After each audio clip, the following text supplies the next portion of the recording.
Transfer RNA. Transfer RNA में सबसे पहले हमें पता होना चाहिए कि उसका स्ट्रक्चर क्या है, उसके स्ट्रक्चर के कितने आर्म्स होते हैं। So basically this is the structure of transfer RNA. सबसे पहले हम इसके आर्म्स की बात करेंगे। इसके अंदर टी आर्म, डी आर्म और इसके अलावा एंटी कोडॉन लूप और वेरिएबल आर्म होता है, और साथ ही ये स्टार्ट होता है 3' to 5'। 3' के ऊपर एक सीक्वेंस होती है CCA की, जो कि अमाइनो एसिड की अटैचमेंट साइट होती है। जितने भी अमाइनो एसिड आते हैं इस 3' के ऊपर अटैच होते हैं। अब याद रहे इसके आर्म्स की बात हो गई, और इसके अंदर 3', 5' होती है डायरेक्शन, और साथ ही साथ वॉबल पोजीशन होती है इसके अंदर एंटीकोडॉन लूप के अंदर। ये बात याद रखनी है, जहन में रखनी है। तो सबसे पहले इसी में ये बताया गया कि इसका जो स्ट्रक्चर होता है इसमें तकरीबन 75 to 90 न्यूक्लियोटाइड्स होते हैं। सेकेंडरी स्ट्रक्चर होता है इस तरह से होता है जैसे कोई क्लोवर लीफ हो। एंटीकोडॉन साइट होती है इसकी, जो कि अपोजिट टू 3' एंड होती है। इसी तरह से ये एंटीकोडॉन साइड हो गई। नेक्स्ट अगर हम बात करें अमाइनो एसाइल एंड की, वो 3' के ऊपर होता है। नेक्स्ट इसमें क्या होता है कि ट्रांसफर आरएनए बहुत यूकैरियोटिक और प्रोकैरियोटिक के पास CCA सीक्वेंस होती है 3' के ऊपर, पहली बात। ठीक है, इसमें हाई परसेंटेज होती है केमिकली मॉडिफाइड बेसिस की। अमाइनो एसिड कोवेलेंटली बॉन्ड करते हैं इस 3' एंड के ऊपर। ठीक है, CCA को याद करने का एक निमोनिक है कि transfer RNA can carry amino acids, यानी कि इसके ऊपर जहाँ पे अमाइनो एसिड को ये कैरी कर रहा है वहाँ पे सीक्वेंस है CCA की।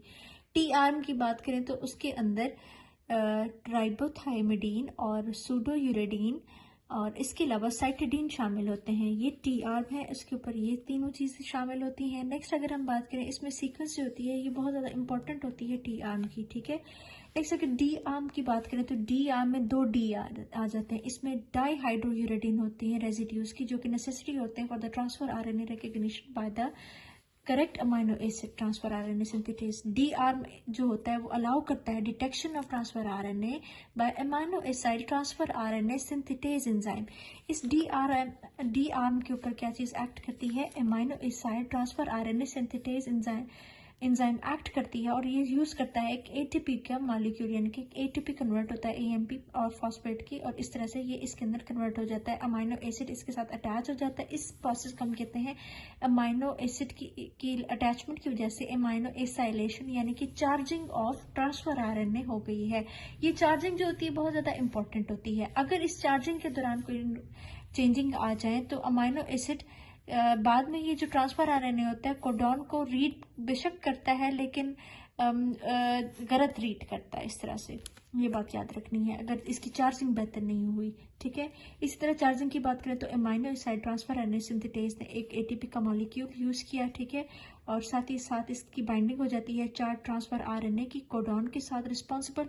अब इसकी कोडॉन के साथ इसकी चार्जिंग के बाद इसने कोडॉन के साथ अटैच होना होता है। इसने इसको देखना होता है कि इसका कौन सा कोडॉन है, उसके अकॉर्डिंगली एक्ट करना होता है। अगर चार्जिंग ही ठीक नहीं हुई तो वो कोडॉन को पढ़ते हुए भी गलत मतलब अपना फंक्शन परफॉर्म करता है। Codon responsible for the accuracy of the amino acid selection. Amino acid transfer RNA synthetase match an amino acid to the transfer RNA by synchronising the amino acid before and after it binds the transfer RNA. अगर तो incorrect amino acid attach होगा, जो bond होता है वो फिर hydrolyse हो जाता है। एक मिसचार्ज ट्रांसफर आरएनए जो होता है यूजुअली कोडॉन का इंसर्ट करता है रॉन्ग अमाइनो एसिड को।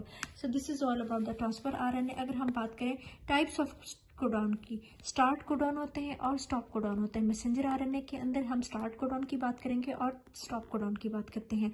हम स्टार्ट कोडॉन को यूकैरियोट्स और प्रोकैरियोट्स में 2 चीज में डिवाइड कर देते हैं। अगर हम यूकैरियोट्स की बात करें, मेन जो स्टार्ट कोडॉन होता है, याद रखना है कि AUG is always involve in inauguration of protein synthesis, यानी कि ये स्टार्ट कराता है काम प्रोटीन साइंथिसिस का, तो ये इस वजह से एक स्टार्ट कोडॉन है। ठीक है, 3 न्यूक्लियोटाइड्स का बन जाता है एक कोडॉन। यूकैरियोट्स के अंदर ये कोड करता है मेथियोनिन का, which may be removed before the translation is completed. इससे पहले कि प्रोटीन बने ये रिमूव हो जाता है मेथियोनिन के अंदर। प्रोकैरियोट्स के अंदर एफमेट यानी कि एन फॉर्माइल मेथियोनिन जो होता है वो स्टार्ट कोडॉन है। ठीक है, इसको याद करने के लिए एफमेट स्टिमुलेट्स द न्यूट्रोफिल कीमोटैक्सिस, ये बात याद रखनी है। नेक्स्ट आ जाते हैं हम स्टॉप कोडॉन के अंदर। स्टॉप कोडॉन को याद करने का ये तरीका है कि यू गो अवे, यानी कि इसके अंदर UGA, you are away, UAA और UAG, यू आर गॉन, ये शामिल होते हैं। ये रिकॉग्नाइज्ड किए जाते हैं with the help of release factors. So ये होगी टाइप्स ऑफ कोडॉन। नेक्स्ट अगर हम बात करें दैट इज प्रोटीन साइंथिसिस। प्रोटीन की साइंथेसिस किस तरह से होती है। ठीक है, इसमें 3 स्टेप्स हो जाते हैं प्रोटीन की साइंथेसिस के अंदर, इनिशिएशन, इलॉन्गेशन और टर्मिनेशन। अगर हम बात करें इनिशिएशन की, ठीक है, तो इस डायग्राम को मद्देनजर रखते हुए हमने पढ़ना है इसको। यूकैरियोटिक इनिशिएशन जो होती है वो इनिशिएट होती है with the help of initiating factor, जो कि आइडेंटिफाई करता है 5 प्राइम एंड को, मैसेंजर आरएनए के 5 प्राइम एंड को उसने आइडेंटिफाई करना होता है।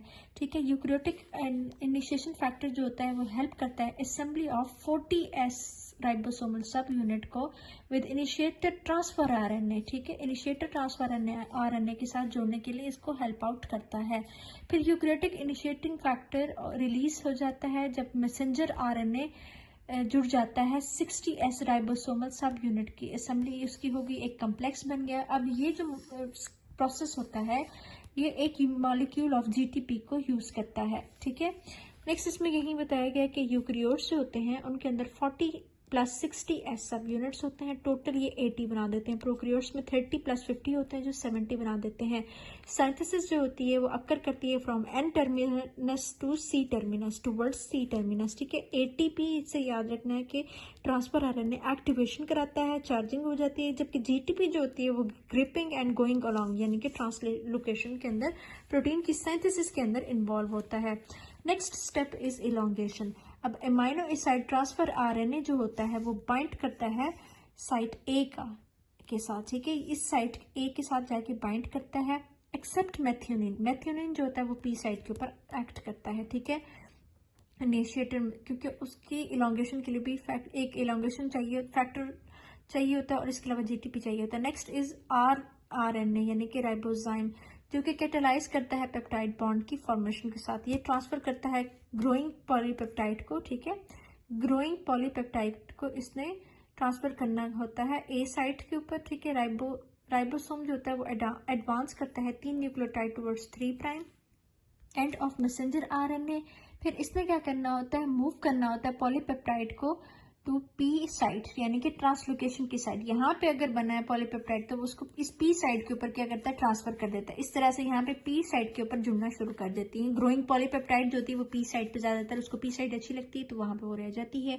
ठीक है, तो नेक्स्ट इसमें स्टेप यही होता है कि आपने ये थिंक करना है कि ए से याद रखना है, ए साइड जो होता है उसमें incoming amino acid transfer RNA जो होते हैं वो जुड़ जाते हैं। ठीक है, एक नया ट्रांसफर आरएनए आया और ए साइड के ऊपर आता है। ठीक है, वो इधर अपनी पॉलीपेप्टाइड बनाता है, यहाँ पे पॉलीपेप्टाइड चली जाती है, वो इस तरह से फिर पी साइड पे जाता हुआ एग्जिट करता हुआ एग्जिट साइड से बाहर निकल जाता है, यानी कि पी साइड के ऊपर अकोमोडेट करती है ग्रोइंग पॉलीपेप्टाइड। ठीक है, पेप्टाइड से याद रखना है, ई से एग्जिट करना यानी कि एम्प्टी जो ट्रांसफर आरएनए होता है जो अपना अमाइनो एसिड दे देता है वो एग्जिट कर जाता है इलॉन्गेशन एग्जिट साइड के ऊपर से। इलॉन्गेशन फैक्टर्स जो होते हैं वो टारगेट करते हैं बैक्टीरियल टॉक्सिन्स को, फॉर एग्जांपल डिप्थीरिया और सूडोमोनास। अगर हम बात करें चेन टर्मिनेशन की, ये तो बन गया, इसने अपनी पॉलीपेप्टाइड दे दी, इस तरह से ट्रांसफर आरएनए अपना काम करते हुए बाहर निकल जाएगा। ठीक है, इसी तरह से ये बता रहे हैं कि राइबोसोम जो होता है वो मूव करता है from left to right along with the messenger RNA. ठीक है, इलॉन्गेशन हो गई, इस तरह से इसकी इलॉन्गेशन होती जाएगी।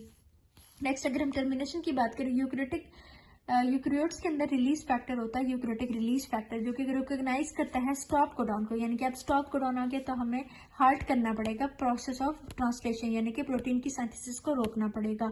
ठीक है, वो कंप्लीट हो जाता है, पॉलीपेप्टाइड जो होती है वो रिलीज करती है फ्रॉम राइबोसोम से, रिलीज कर जाती है पी साइड से। अब ये भी जो स्टेप है टर्मिनेशन का, इसको जीटीपी चाहिए होता है। ठीक है, नेक्स्ट एक सीक्वेंस बताएगी, that is called Shine Dalgarno sequence. Ribosomal unit जो होता है इसके अंदर राइबोसोमल बाइंडिंग साइट होती है प्रोकैरियोट्स की मैसेंजर आरएनए के अंदर रिकॉग्नाइज करते होते हैं with the help of 16S RNA in ribosomal sub unit, जो कि इनेबल करती है प्रोटीन की साइंथेसिस को। Initiation by aligning ribosome with start codon so that the codon is read correctly. So ये सारा कुछ हो गया, प्रोटीन की साइंथेसिस किस तरह से हुई, इकट्ठे हुए, ट्रांसफर आरएनए 40 के साथ जुड़ा और उसके बाद उसने मैसेंजर आरएनए को 60 के साथ जोड़ देना होता है। इसी तरह से एक ट्रांसफर आरएनए ए साइड के ऊपर आया, उसने अमाइनो एसिड दे दिया है, पेप्टाइड को एलोंगेट करना है, एलोंगेशन जो होती है उसकी पी साइड के ऊपर हो जाती है। फिर इसी तरह से जो ट्रांसफर आरएनए एम्प्टी होकर फिर एग्जिट साइड से निकल जाता है, ए साइड पे आया, पी पर पॉलीपेप्टाइड बनना शुरू हो जाती है और पॉलीपेप्टाइड इस जो होती है बाद में रिलीज हो जाती है राइबोसोम से। जीटीपी यहाँ पे एक अटैच हुआ, एक जीटीपी यहाँ पे लगा, 2 GTP यहाँ पे यूज़ हो गया। इसके बाद पोस्ट ट्रांसलेशनल मॉडिफिकेशन की बात करते हैं। जब प्रोटीन बन गई है तब क्या मॉडिफिकेशंस होती है, ट्रिमिंग हो सकती है, कोवलेंट अल्टरनेशंस हो सकती है, अल्ट्रेशन यानी कि, इसके अलावा शेफ्रॉन प्रोटीन्स की बात होती है। ट्रिमिंग में ये होता है कि आपने रिमूव कर देना होता है एन या फिर सी टर्मिनल प्रोपेप्टाइड्स को फ्रॉम जाइमोजेंस ताकि जनरेट किया जा सके मेच्योर प्रोटीन को, for example trypsinogen to trypsin. Covalent alterations के अंदर phosphorylation, glycosylation, hydroxylation, methylation, acetylation और यूबिक्विटिनेशन वगैरह शामिल होते हैं। शेफ्रॉन प्रोटीन्स के अंदर इंट्रासेलुलर प्रोटीन इन्वॉल्व होती है जो कि फैसिलिटेट करती है, मेंटेन करती है प्रोटीन की फोल्डिंग को। ठीक है, यीस्ट के अंदर हीट शॉक प्रोटीन जिसको हम HSP60 कहते हैं, ये क्या करती है, कंस्टिट्यूटिवली एक्सप्रेस होती है, लेकिन जो इसका एक्सप्रेशन होता है वो मजीद बढ़ जाता है जब भी कोई एरिड इन्वायरमेंट है, यानी कि कोई टेम्परेचर ज़्यादा है, एसिडिक pH है, हाइपोक्सिया है, तो ये प्रिवेंट करती है डीनेचरेशन और मिसफोल्डिंग को। So these are the post translational modification जो कि ट्रांसलेशन के बाद होती हैं।